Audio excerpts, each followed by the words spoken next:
This guy reached the maximum level no one ever reached. However, since he didn't want anyone to know his power, he got bullied at school, thinking he was just a weakling. There are a lot of hidden secrets to this guy about how powerful his background was, but before I spoil too much of the fun, let's start the story. At the lowest floor of the vacuum dungeon, our MC fought against 5 bloody dragons. He took out his dagger and rushed forward, cutting off one of the dragon's tongues. A dragon behind him blew a dragon's breath and after a little clashing, sent him back on the ground. The MC stepped forward, mana raging in the air as he cast Black Hole Zone. Mana circles appeared above the dragon's heads, opening up a black hole that sucked all of them inside. And once they were all sucked in, the MC shut it close. It should be about time. There it is, the level up notification. He is Umamo Ren, 17 years old, level 9999. All his stats were at 99,999 as well. He finally maxed out his level. Years of grinding without sleep finally paid off. Searching for efficient hunting grounds, farming materials to enhance equipment. This was tougher than any game he's ever hardcore played. Alright, there's also some material drops. He can't believe the bloodstained dragon magic eye dropped, though it's capped. Even so, he's super lucky. How much will the dungeon administration pay for this? 50 years ago, labyrinths known as dungeons appeared across the world. Though panic spread first, modern society now coexists with dungeons as a matter of course. Only within dungeons can people use magic and skills, and because they contain rare resources unavailable outside, nations fully support those known as explorers. Exploration is life-threatening, but this dungeon exploration is insanely fun. It's perfect for someone like Ren who used to be a hardcore gamer. No matter which social networking service or forum they check, they never hear about anyone reaching max level. But he's reached the absolute limit. He wonders what lies beyond this point. Ren paused when a notification appeared before him, saying maximum reward has been unlocked.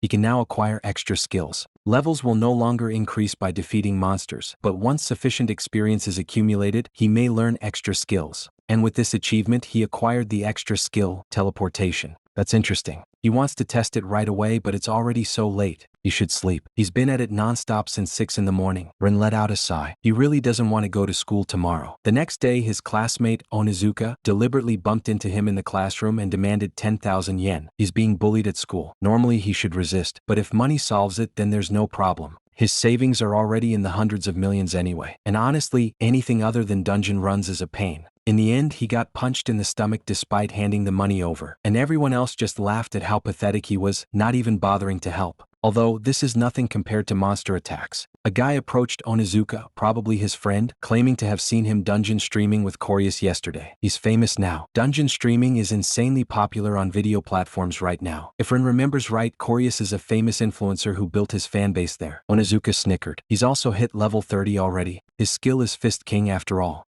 Even celebrities can't ignore him. Yesterday's stream already hit 50,000 views, and it's all thanks to him. Ren quietly stood up and went back to his seat. Based on their conversation, it seems views generate income. Still, grinding S-rank monsters probably pays better. Anyway, he'll test his new skill after school. Later that day, Ren returned to the vacuum dungeon's lowest floor to test out his new skill, teleportation. He can imagine what it does, but he won't know the feel unless he tries it. For now, he'll check his abilities here. However, a scream interrupted him. He used detection and found someone along with 3 nearby hostile presences pretty far away. This is the perfect time to test out his new skill, and with that, he activated teleportation. Meanwhile, a girl whose scream reached Ren's ear ran away from a group of ogres. This was supposed to be an easy stream, just twisting an ogre a bit. Why did it turn out like this?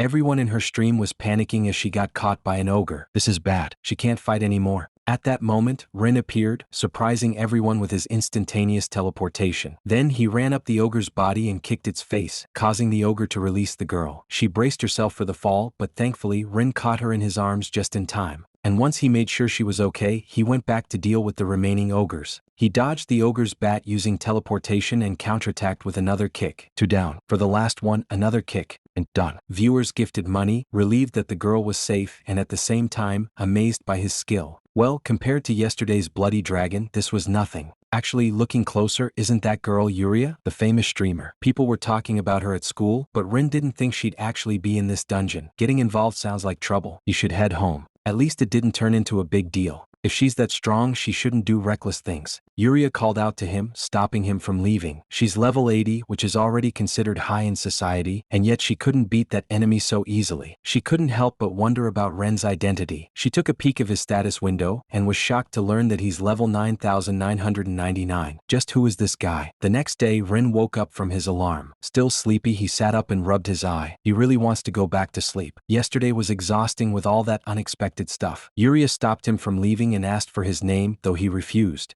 If someone famous like her knew his name, it'd definitely turn into a hassle. In that case, she'd like to know at least his initials. Ren looked away, muttering AA. Yuria pouted, suspecting that he just made that up just now. If he really won't say anything, then he should at least take the materials. But Ren didn't need them. So before she could argue any more, he dipped. He felt a little bad, but careless self-introductions can get him killed. While walking to school, his collar was grabbed by someone and he was pushed to a wall. It's Onizuka again, and he even brought friends. What are they planning?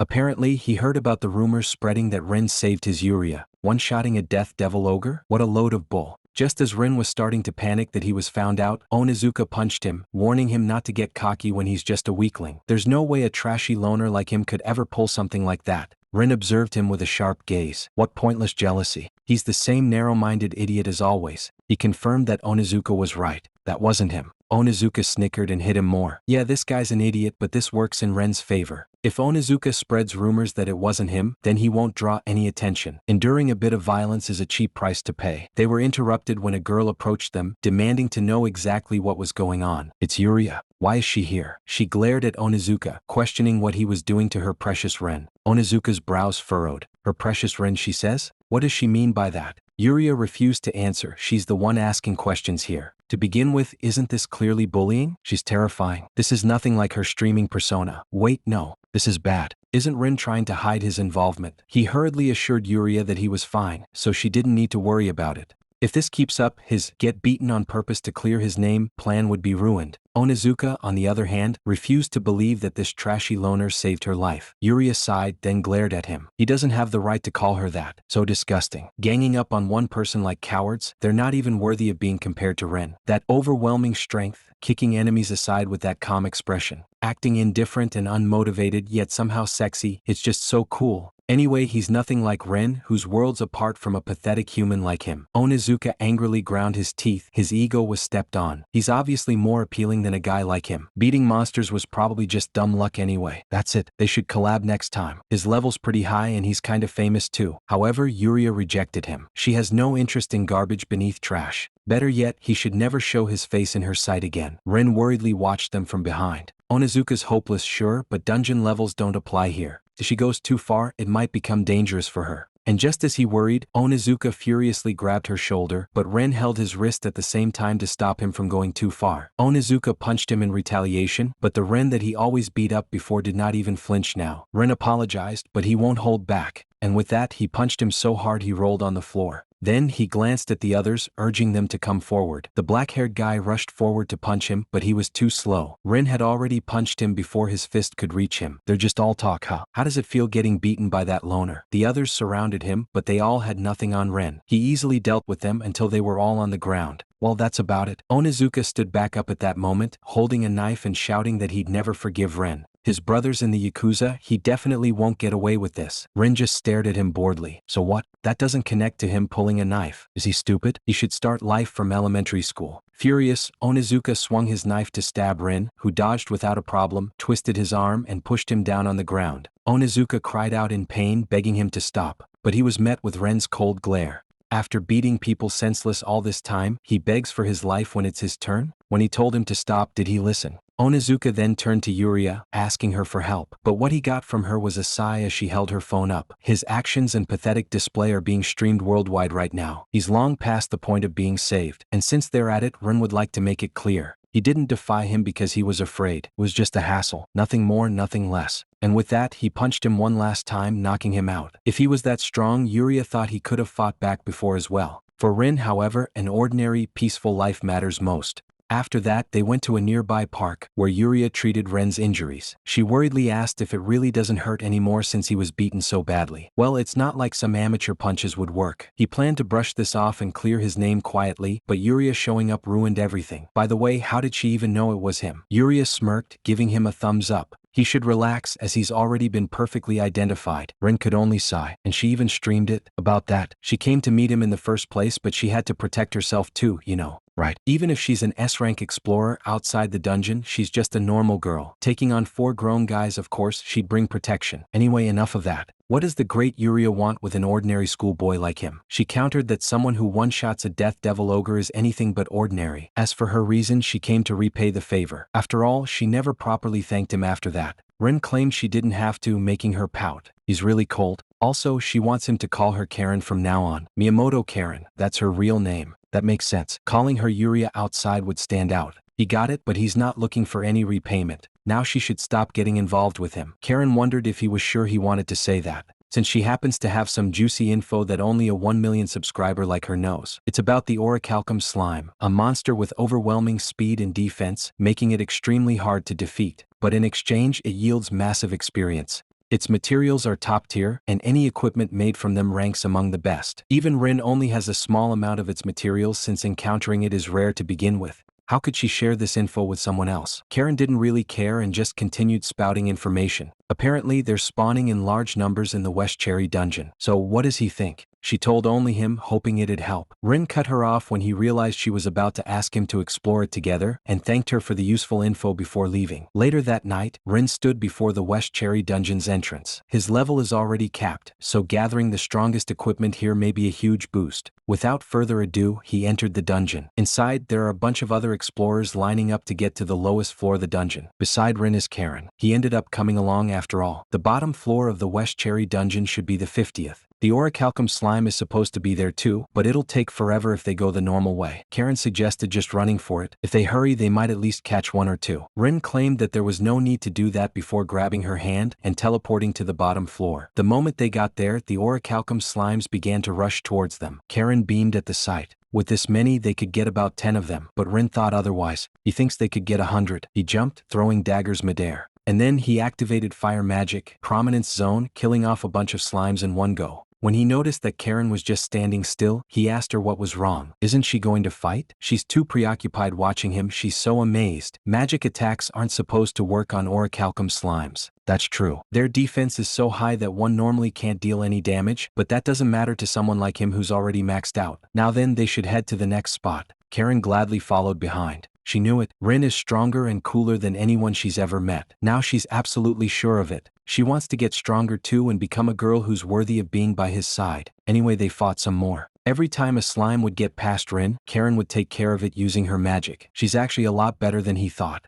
Well, she does have 10 million subscribers. They fought side by side, and once they were done, Karen was shocked to see that she's already level 150. Even for an S-rank explorer, level 20 is usually the limit. This is incredible. It's all thanks to him. Rin didn't think so. It's because of the info she shared that they were able to hunt this many orichalcum slimes. Karen shook her head, claiming that wasn't true. Every bit of it is thanks to him. She's so glad they met. Rin just sighed. She's overreacting. Anyway, there it is, the notification that he acquired a new extra skill called magic reflection. Does it mean he reflects magic attacks back at the opponent? Or is it something else? Well, he'll just have to test it out in the next battle. That's already his second extra skill. All that hard work taking down hundreds of orichalcum slimes really paid off. But the thing he's most curious about is definitely the material drop. When one defeats monsters in a dungeon, they get reward money and materials based on the enemy's strength. The precious jewel in particular is a rare material with an extremely low drop rate. And he got 17 of them. That's quite the haul. Which means he only needs 1 more material until this magic sword is finished. It's a weapon that can only be crafted after gathering 100 different types of incredibly rare materials. But he still has no idea what that final question mark material actually is. Besides, the name World's End is bothering him. What is it supposed to mean? With this many required materials, there's no doubt it's a legendary weapon. He'll definitely finish it and make it his. He snapped out of his thoughts when he heard Karen scream. She just got 60 million gold in rewards. Is it really okay for her to take this much? Rin assured her it was fine and to just take it. Yes, he defeated a lot, but without her, he wouldn't have been able to take down this many of them. That's her reward. Suddenly, a group of explorers came. They were confused to see all the orichalcum slimes dead. That's strange. They should have been the first ones to reach the bottom floor. Who on earth could have pulled off such a feat? Even for S-rank explorers like them, it takes 20 minutes just to handle one. Rin and Karen quickly hid behind the rock wall. Then he grabbed her hand and used teleportation to get out of the dungeon. The next morning, Rin was surprised to see articles about what they did at the dungeon. Even the government's currently investigating who accomplished such a feat. Ugh, this is getting out of hand. His ordinary life is slowly getting out of his reach. His phone suddenly buzzed and showed a notification from Onizuka, telling him to come to the Sky Dungeon with Yuria tomorrow. This time he's going to kill him for sure. Come to think of it, Onizuka and his lackeys haven't shown up to school since that incident. After all, the footage of him attacking with a knife was streamed to the entire world. Rin thought the police would have made a move by now, but he hasn't heard a single word about that. Well, Onizuka did say his brother is a mobster. Could the mob really be involved in this? Just then his phone rang. It was Karen. He answered it, and Karen immediately told him about the message she got from Onizuka. According to him, he's having a duel with Ren at the Sky Dungeon tomorrow at 10 p.m., and he wants her to stream it to the whole country. Ren told her she didn't have to come, and to just stay somewhere safe tomorrow since there's a high chance the mob is involved in this. After all, she's just a normal high school girl outside the dungeon. She can leave it to him and stay out of it. Karen retorted that that was the same for him, but Ren assured her he'll be fine. Anyway, he'll handle this on his own. But before he could end the call, Karen suddenly randomly confessed her love. She knows he can be blunt, but he's more considerate of others than anyone else. If he wasn't, he wouldn't have risked being seen on stream just to save her. If he hadn't saved her back then, she wouldn't even be in this world anymore. That's why, this time she'll be the one to protect him. Her combat power might still be unreliable, but she's the one who can spread the video. Even if he refuses, she'll go there on her own. She already knows where it is anyway. Rin stayed silent for a moment before finally agreeing. In exchange, she must stay by her side when they're outside the dungeon. Once the call ended, Rin stared at his phone with a small smile. What a strange girl she is. The next day at 10 p.m. at the Sky Dungeon, Rin and Onizuka stood before each other. Onizuka scoffed. He can't believe that Rin actually had the guts to show up. Guess he's as stupid as ever. As for his shoulder, it's already healed. Unlike a commoner like him, he's got doctors around him that he'd never even meet in a normal hospital. Rin thought those must be underground doctors. Then he asked Yuria, who was watching them from above, if the stream was ready to go. Yuria answered affirmatively. She had a bunch of phones filming them. Onizuka arrogantly smirked, claiming that he was way stronger than this piece of junk Rin, and he's going to make her realize that right now. He'll show them something interesting. He roared, and at the same time, the ground beneath him began to crack. How's that? While he was healing his injuries, he was training himself. Thanks to that, he's level 50 now. Rin thought there was no way that was possible. Unless Onizuka knows about a perfect hunting ground, there's no way he could have jumped 20 levels in such a short time. On top of that, there's no way he could have fought monsters while injured, which means there's only one possibility. He used experience juice and a massive amount of it too. Experience juice is a drink that grants experience. In lower level brackets, drinking just one bottle can result in a level up. It is extremely rare and very difficult to obtain. Onizuka grinned, raising his sword. Is he scared now? Bring it on. Rin scoffed. His mouth is as big as ever. This time he'll fight him with just one finger. If he breaks this rule, he'll give him the win. Onizuka got furious as hell. Fine then. If he thinks he can do it, then he can try it.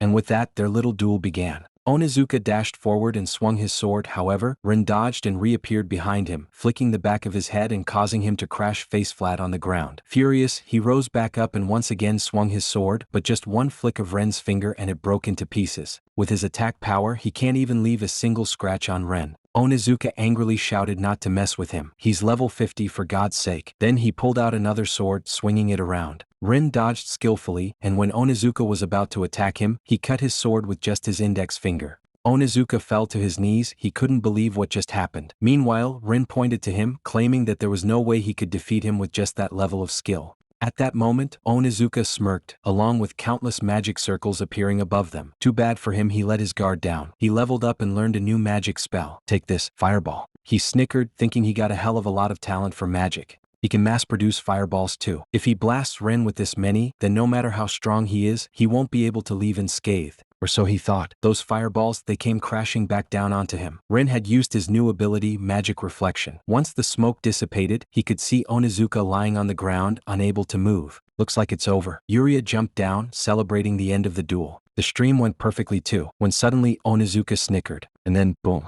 Rin warned Yuria to get down as missiles began to rain down. A huge explosion occurred, with Onizuka laughing hysterically. Both of them are dead. Unbeknownst to him, the two were fine. Rin carried Yuria in his arms and exited through the dungeon entrance, where they were cornered by gangsters. They'd been waiting for him. Rin finally understood what was happening. It seems that the duel earlier was just bait to lure them out here. So the real fight to the death starts now. Since he insta-killed the Death Devil Ogre, they must have judged they stood no chance inside the dungeon and forced the fight outside to strip away any advantage. At the same time, a man came out of the dungeon entrance carrying Onizuka. It's a bit childish to go this far against a brat, but their reputation is on the line. He should just give up and die. They surrounded the two, each holding their own weapons. Yuria began to panic, urging Rin to just run and not to worry about her. But Rin ignored her and glared at the mobsters. He hopes they're prepared to put their lives on the line. Baldy over here burst out laughing. Is he trying to act cool in front of the girl? Not bad for a brat, but there's no need to worry that much. They're both going to the afterlife together anyway. And just like that, he swung his bat. However, Rin caught it with his bare hand. He'll ask one more time, are they prepared to put their lives on the line? He crushed the bat and choked Baldy, lifting him in the air. Did they think they could win against him just because they're outside the dungeon? To think that mere gangsters could ever hope to defeat him, they're 100 years too early. And with that, Rin punched him, making him fly back and crash on a wall. The gangsters began to panic. What's going on? They heard he had combat sense from training in the dungeon, but isn't he way too strong? The truth is, Rin's father taught him the secrets of combat when he was young. At the time, Rin wanted to refuse because he didn't like that kind of thing and just wanted to get along with his friends. His father patted his head. He knows that he's a kind-hearted man, but since he was born as the son of the Yakuza head, living a normal life is going to be difficult. And for that he's sorry. The young Rin had no choice but to do as he was told then. He only wanted to live in peace like everyone else, just to relax as a normal person. But right now he's making a declaration. He'll be fighting while protecting Yuria, but they won't be able to land a single scratch on him. They'll regret making him angry from the bottom of hell. The gangsters were taken aback at the kind of eyes he held. That's clearly not the look of a normal civilian. Still, they mustn't flinch. He's just a kid after all. They all rushed towards him at once, but they were taken down one after another. A few punches is all they need. They couldn't believe it. Is he really this strong even outside a dungeon? Yuria watched Rin pull out a knife, questioning his identity. They seriously lack real combat experience. With that level, won't the other groups walk all over them? The gangsters began to rage. What did he say? Talking about combat experience when he's just a kid. A pampered student who's only studied his whole life. Well, so what? Compared to monsters, they're at baby level. They're losing to a pampered kid, aren't they? Such babies.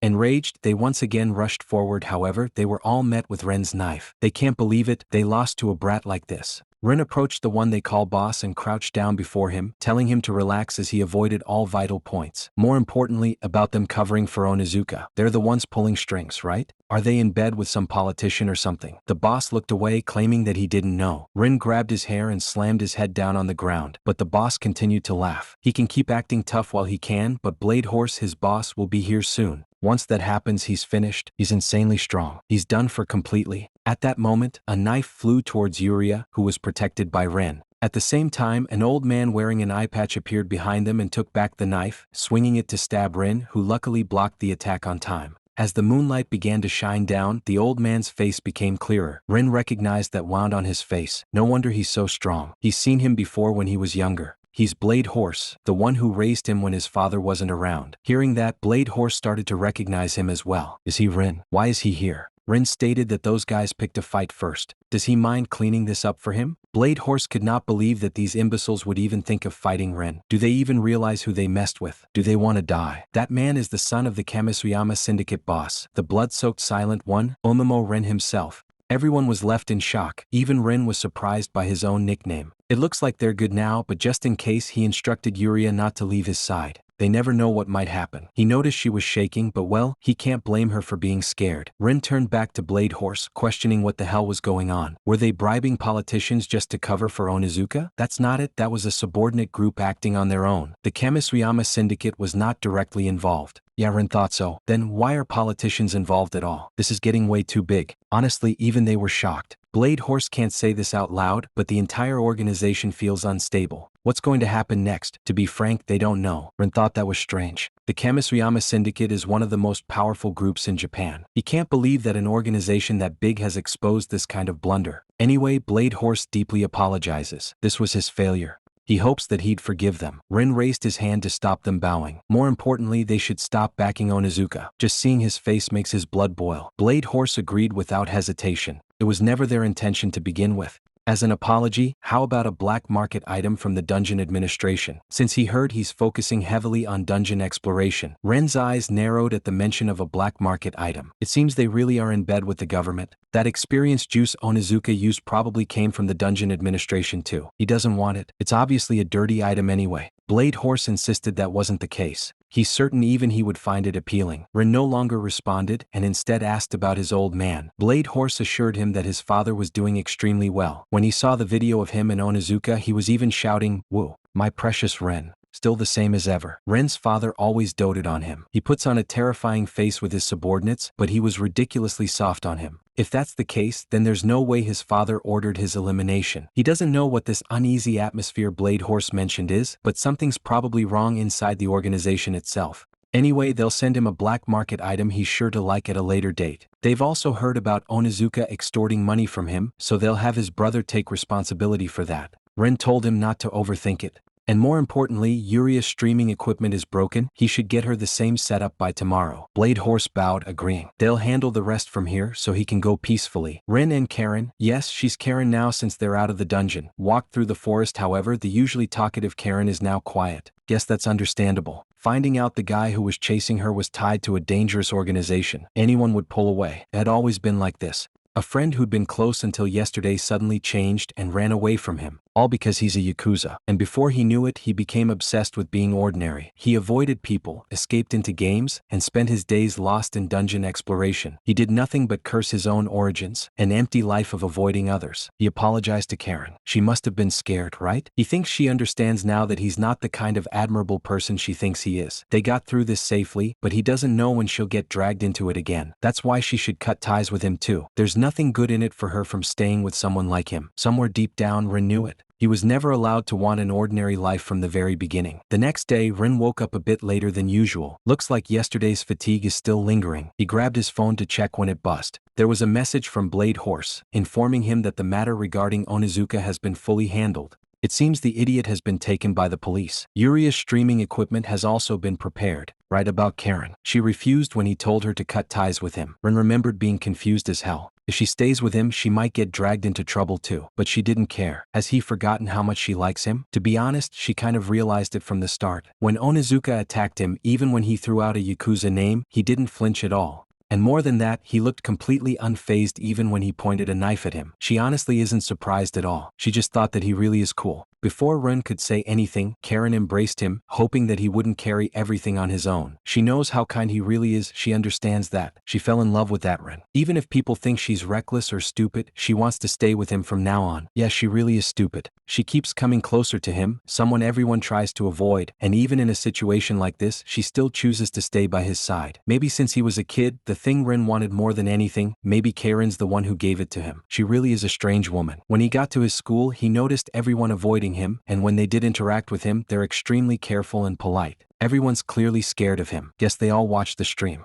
Just then, a girl went up to him wanting to give her gratitude. She was being bullied too, and thanks to him she was finally freed. It seems with Onizuka's assault case blowing up, bullies probably can't act so freely anymore. He told her not to worry about it. He actually didn't do anything. She's finally been freed from those worthless people. From now on, she should live however she wants to her heart's content. Then he left. After school ended, Ren walked out of the school gate sighing. In the end, he was the center of attention all day again. R.I.P. to his ordinary days. He stepped back when a car suddenly parked in front of him, and a beautiful woman walked out. They'd been waiting for him. It's from the boss, he said, to deliberately show it off and make those trivial students eat their words. And just as they'd hoped, the students who witnessed the scene backed away, thinking she was his girlfriend. And that car's a luxury one too. Ugh, Ren's ordinary days. Anyway, could this be about the black market item Blade Horse mentioned? The woman confirmed and gestured for him to get inside. Ren could only sigh as he hopped in. Once they reached the building's basement, Ren furiously grabbed Blade Horse's tie. He told him he wanted to live an ordinary life, and he just went and ruined it. Blade Horse sincerely apologized for this incident. Regarding the black market item, the administrative vice minister of the dungeon administration actually wishes to meet him. They told him he would likely refuse, but after watching the video of him one-shotting the death devil ogre, he wouldn't take no for an answer. It would also become a very useful connection for him, so they truly hope he'll agree to meet him. Ren let out a sigh. If Blade Horse is pushing this far, it's probably important for the syndicate too. This better be worth it. At the same time, an old man in a suit came in through the door to meet Ren. He is the dungeon administration vice minister, Shinji Kenji Ijima. He held his hand out, which Rin politely took.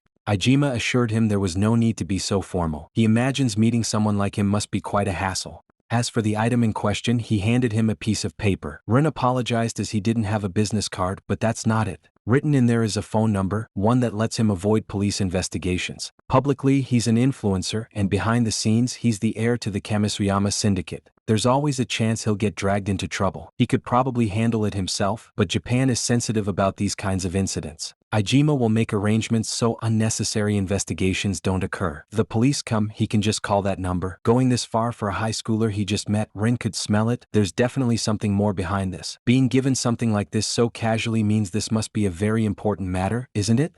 Ijima was pleasantly surprised by Ren's sharp insight. In fact, he may be the one who needs to be cautious. Ijima then turned to Blade Horse, asking him to bring that over. Blade Horse came back holding a small stone in his hand. It's the secret item tool he told Rin about. Although, to Rin it just looked like a plain stone. Now, how about he hears them out? He knows that in the real world they can't use dungeon abilities, right? Statues aren't reflected, and items can't be used either. Theoretically, they can't use it in reality and they'd need to go to a dungeon if they wanted to test it, but the thing that even changes that theory is this item. The stone slowly lifted up in the air and began shooting out mana. In just a matter of seconds, the surroundings began to change, turning into a dungeon. Rin quickly checked his status window and it really works. His level even increased.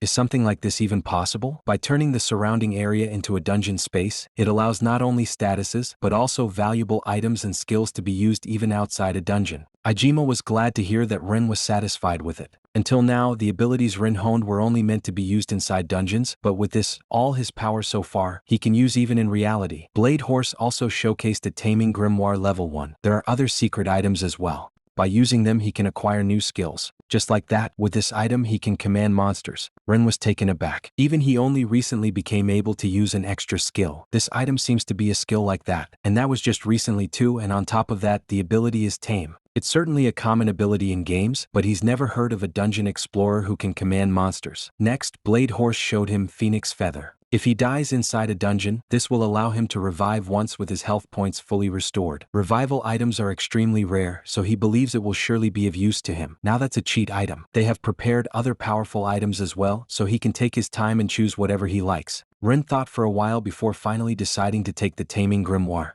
Ijima was confused. Is he sure about that? The true potential of Tame is still unknown, but Rin doesn't mind. It's precisely these unknown skills that gamers feel romance in. Ijima let out a sigh before bursting into laughter. To deliberately choose an unknown item instead of other clearly powerful ones, he really doesn't seem like an ordinary high school student. Now he's curious. What exactly is his level? Blade Horse wanted to know as well. Rin's always been strong, but he doesn't recall ever asking that. Rin doesn't mind, but he'll kill them if they tell anyone. Then he finally showed his status window, shocking the two old men. He's capped level 9,999. Is something like this even possible? As Ijima thought, his eyes were not mistaken. Rin actually had one thing to ask him. The end of the world, has he ever heard of it? It somehow got added to the weapon creation candidates, but no one seems to know about it. He's trying to make that weapon, the sword of the end of the world, but no matter how much he searches, he can't find the final material. Bloodstained Dragon's Eye, Staff of the Death Mage, Divine Bond Dragon's Reverse Scale, Orichalcum Slime Supreme Jewel. He has all four of the other materials, he just doesn't understand the last one. The Dungeon Administration Office gathers information unknown to ordinary people, so he thought he might know something. Unfortunately, Ijima has never heard of it before. Even the weapon's name is new to him. However, he actually received an interesting report from the staff. Inside dungeons, things that are not items can sometimes be born. Such things can become jewels and turn into items. A person's feelings and resolve. Even Ren, who seems to know dungeons inside and out, doesn't know, so they can't rule out the possibility that it's such a special item. Just then, a staff member knocked on the door to inform Ijima that his next appointment is coming up shortly. Ijima checked his watch. It really has gotten so late.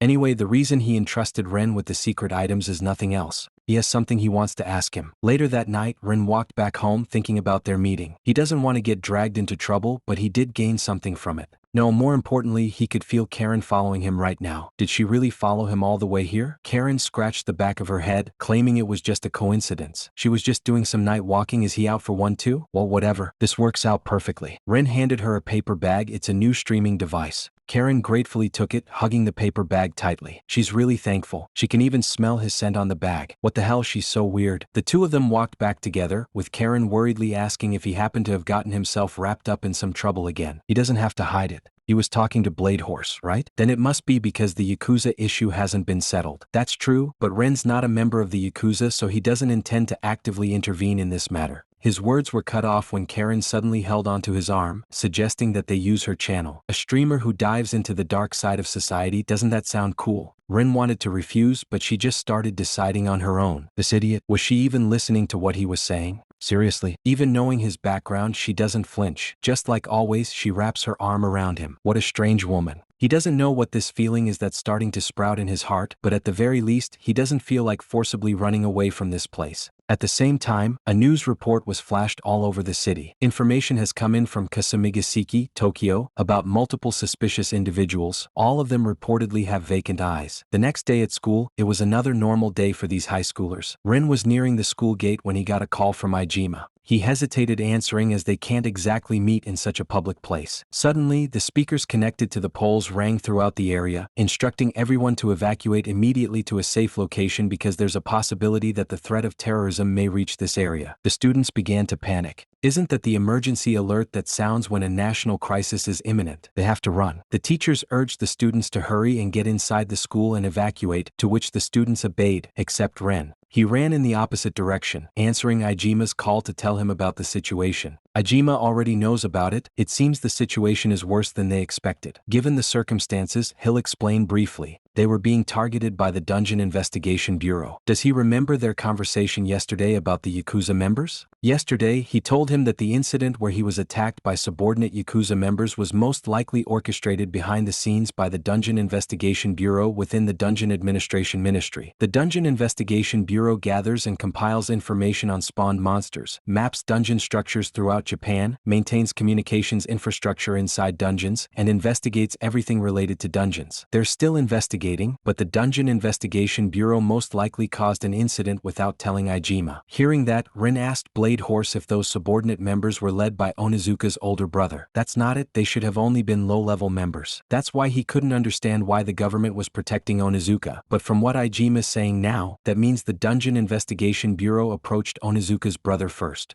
Ijima believed that possibility was high. Just earlier, drug reactions were detected in the Yakuza members that Ren defeated. They're not sure whether it's some kind of stimulant yet, but tracing the source of the drugs led back to the Dungeon Investigation Bureau. They're probably using the Yakuza as test subjects, plotting something dangerous. The story has gotten big, but Ijima believes that Ren might be the key to solving this incident. Currently, Ren was hiding behind a car. He can't believe that they'd make a direct move like this. Not just that, but Ijima has completely lost contact with the officials who were investigating the Dungeon Investigation Bureau since yesterday. The reason they'd go so far as to break the law and attack them, the Dungeon Investigation Bureau may be hiding something. Some kind of secret about dungeons that they deliberately haven't reported to them. While they were talking, Ren noticed a police officer choking a student. When he stood up, the police officer turned to him. He didn't seem like himself and had vacant eyes. It seems they were after him. Just what the hell are these monsters? Ren jumped over the fence to save the student, but just as he was about to reach her, a police officer began shooting towards him. He dodged the bullets and dashed below the police officer, punching him on the chin. Then he stole his gun and shot the officer, choking the student in the arm, causing him to let go of her.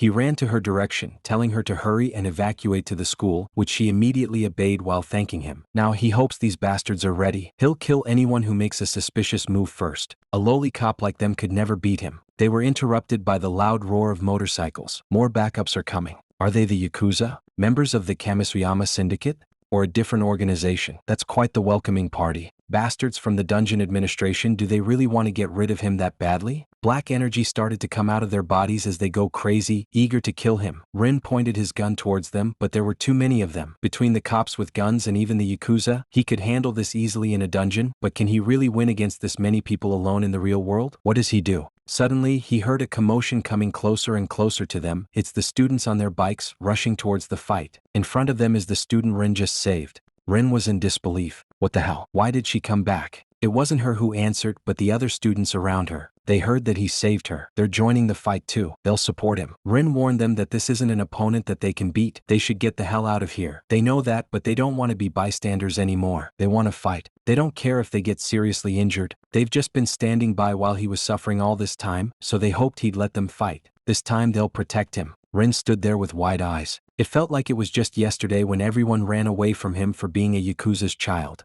All these idiots, like he'd let them seriously get hurt. Alright then, they shall go and fight. Everyone rushed forward, fighting the enemies with all they've got. In a corner, the girl from the other day streamed the whole situation. Thanks to Rin, she was freed from the bullying. She's going to stream his bravery to the entire country. If reporting it to the police is useless, then she'll at least do this. While fighting, Rin is starting to realize that the enemies are specifically targeting him. Is this the effect of the drugs? But this is actually a chance. He instructed everyone to time their attacks and strike together while he drew their attention. He stood still in the middle, the enemies rushing towards him. He waited until they were close enough before jumping in the air and making them bump into each other. At the same time, everyone came rushing forward and beat them up on the ground. They dare underestimate Gojetsun High. After a few more punch and kicks, finally the enemies stopped fighting back. Did they get them? That means they won. Everyone cheered and complimented Ren. He's seriously strong, isn't he? Taking out these guys, they all fought together with just one punch. As expected, the plan was brilliant too. However, Rin could not relax as he kept his gaze forward. He ordered everyone to get inside the school building right now because he doesn't know if he can protect them this time. More enemies had come. The next fight isn't child's play. They must get out of here. They've done enough. He'll fight by himself from here on. The enemy is targeting him anyway, so they can just leave the rest to him. The others refused. They want to be of some help, even if it's just a little. But Rin firmly said no, or they will die. At that moment, the sound of a car rushing towards the area caught their ears. This reckless driving, it can't be. The car barged in, destroying the fence in the process, then parked in front of Ren. Its blade horse wearing a bunny mask. He apologized for keeping Ren waiting. Heroes are known for arriving late after all. Anyway, it would be bad if his identity was revealed here. He'll have to use this item instead, so Rin could go as wild as he likes. It's that stone. With this, even if there are 10,000 police officers, it'll be a breeze for him. He must show those foolish cops his power. Rin smirked, taking the stone from his hand. Now then, it's time for round 2. He jumped above them in a flash, and just one kick caused the ground to crack. The others' mouths dropped open, while Blade Bunny over here just watched nonchalantly. Well, that's to be expected of Ren. The students, along with the 100,000 viewers of the Steam, could only wonder what the hell was going on. Are they watching an anime or something? The enemies stood back up. It seems it really isn't just some ordinary drug. Ren's eyes widened when one of them started firing towards the students, so he quickly used magic to stop the bullets. Their opponent is him. They should leave the others out of this. He'll finish this right now. He cast the ultimate earth magic. Wall smash. The ground got destroyed from this attack, the enemies buried under the debris. Alright, cleanup complete. That should keep things safe for a while. The students surrounded Rin. They were amazed by his skills. How did he even do that? No matter how they look at it, those weren't the moves of a normal person. Ah crap. Rin can't let them know he can use his dungeon stats. Thankfully, Blade Horse came to his rescue. He waved out the window and informed him that he has summons from Ijima. Rin bid goodbye to the others and refused to answer any of their questions.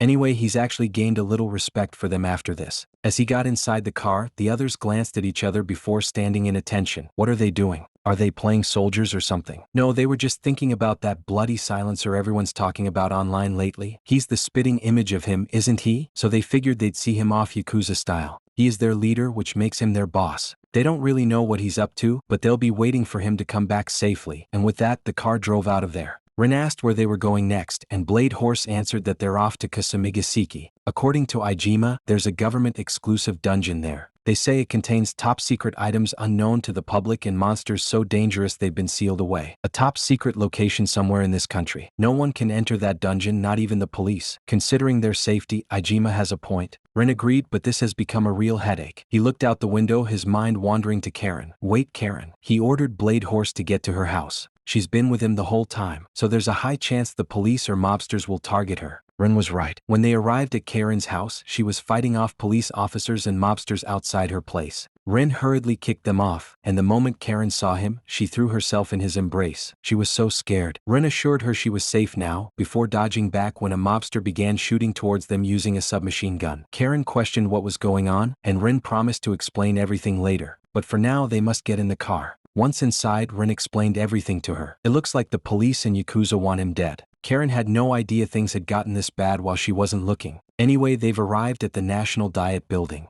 Ajima greeted them once they got inside. He's relieved that the three of them made it here safely. Rin didn't even bother greeting back and got straight to the point, asking where this government-exclusive dungeon he mentioned was. Well, it'll be faster if Ajima just showed him. He took out a stone and threw it in the air, and just seconds later, a huge double door stood before them. Rin suddenly groaned, grabbing his chest when he felt a harsh throbbing inside. What was that? For a split second, it felt like he saw something in his mind. Ajima worriedly asked if he was all right, and Rin assured him that he was and to just continue. All right. Actually, just before the police started their rampage, an anomaly occurred inside this dungeon as well. According to the reports, a strange miasma started drifting out of this dungeon just a moment ago. Immediately after that, the unusual behavior among the Yakuza was triggered. It looks like the entire incident was triggered by this dungeon. However, Ajima closed the gate as soon as the miasma appeared, so he doesn't have definitive proof yet. It seems he didn't call Rin here because the government dungeon is safe, but because he wants him to solve this anomaly for him. He did just show Ajima his maxed out stats the other day after all. Ajima turned to Rin, begging him to save them from this crisis. Rin understood, but he has one condition. The one credited with clearing the dungeon shouldn't be him, but Karen. This is for the best. Saving the world is a job for a hero of justice. Born as the son of a boss and having lived in the shadows all this time, all he wants is to continue living as an ordinary high school student. But he's seen them, those who reflected on their actions and charged at the mob and police, knowing the risks. And Karen, who accepted him even after finding out he's the son of a boss. If even someone like him now has a reason to fight, then he'll just give it everything he's got. Now then, shall they go? Into the unknown. Elsa? Once inside, they were greeted by the vast sky and blocks floating around, connected by chains. The blocks are moving in a fixed pattern. Does that mean they're supposed to move by riding them? Blade Horse has never seen a gimmick like this before. Meanwhile, Karen crouched down to look under the blocks, but screamed in fear when she saw an endless darkness below. As they can see, this place clearly stands apart from other dungeons. This is the real reason it was designated as a government-exclusive dungeon. Since its structure is fundamentally different from ordinary dungeons, it makes sense that the items they can obtain here would be different as well. When this dungeon was first discovered, a staff member supposedly excavated something like the dungeon's name. If he recalls correctly, it's Rendia's dungeon. Rin flinched, his chest throbbing in pain again. Why is this happening? This should be his first time here. Has he heard that name before? Blade Horse worriedly asked if he was okay and suggested getting a doctor, but Rin refused, assuring them that he's fine. About the Rendia's dungeon, what exactly do they mean by saying the name was excavated?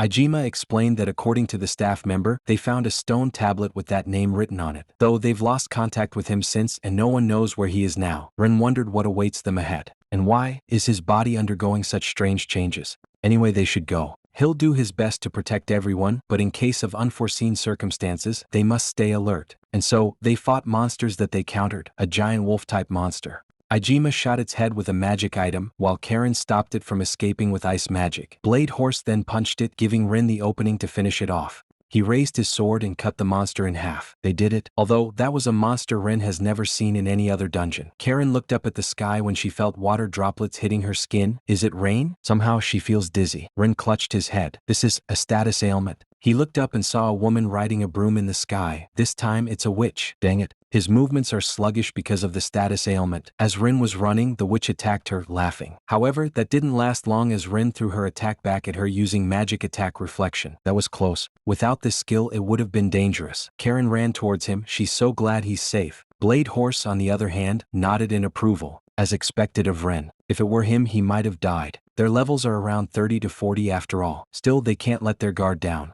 Up ahead is the boss area. They must stay sharp. Finally, they reached the door to the boss's chamber. Rin could still feel his heart thumping loudly. What is this? It's supposed to be his first time here. He pushed the door open anyway and was greeted by a demon sitting on a throne. He is the second demon, Fegnia Yugnet. With wide eyes, Rin questioned what in the world he was. He's giving him the creeps. Fegnia snickered. How sad. They're the same, aren't they? To their surprise, he called Rin a name they learned just earlier. He called him Rendias. Rin was about to get angry when his chest began throbbing again as unknown memories began flooding his mind. They should have nothing to do with him at all. What in the world is going on? Fegnia laughed. That's right. He felt something was off himself, didn't he? No matter how much time he spent holed up in dungeons, has he never wondered why his level was rising so abnormally fast? Even if he was training inside dungeons, why was it that he was fine even after getting beaten every day by Onizuka and the others? Rin questioned what he was talking about, and Fegnia appeared in front of him in a flash, tilting his chin up. The answer is simple. He's not an ordinary human. He's the fourth demon god,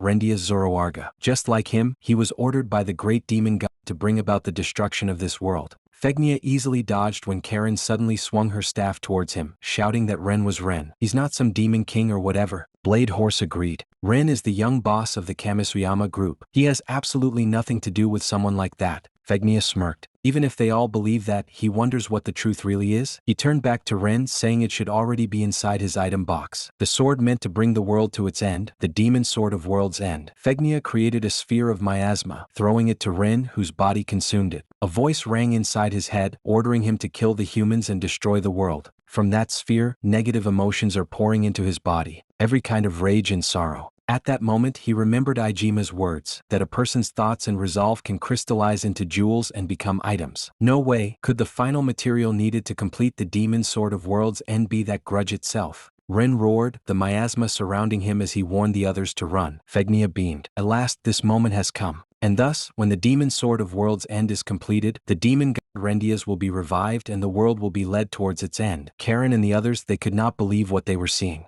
Ren had turned into a monster, a demon. Chapters end at 10. Thank you for watching, guys. I hope you love this manga. Have a good day.